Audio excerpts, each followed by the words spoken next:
दोस्तों बात की जाए इस समय तो भोजपुरी इंडस्ट्री भले ही शांत है, लेकिन रील पर आज दो स्टार आमने सामने भिड़ चुके हैं। जी हाँ दोस्तों, भोजपुरी की हिट मशीन खेसारी लाल यादव और पवन सिंह। आइए दिखाते हैं दोनों रील। नमस्कार, मैं रविंद्र और आप लोग देख रहे हैं रविंद्र टाइम्स। दोस्तों आप लोगों को बता दें कि भोजपुरी की हिट मशीन खेसारी लाल यादव अभी अभी रील बनाते हैं, लेकिन इससे पहले पवन सिंह अपने गाने पर रील बनाते हुए नजर आते हैं। आप लोग अपने स्क्रीन में उस वीडियो को देख सकते हैं।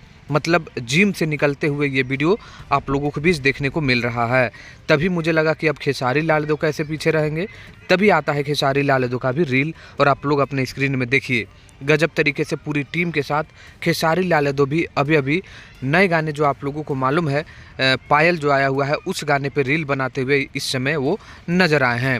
यानी दोनों स्टार अब यूट्यूब के बाद अब रील पर भी धमाकेदार परफॉर्मेंस के साथ एक दूसरे को कॉम्बिनेशन के साथ रील बनाते हुए नजर आए हैं। इन दोनों रील में आपको कौन सा बेहद ही अच्छा लगा है नीचे कमेंट करिएगा, और आप किस स्टार के फैन हैं कमेंट करिएगा। धन्यवाद।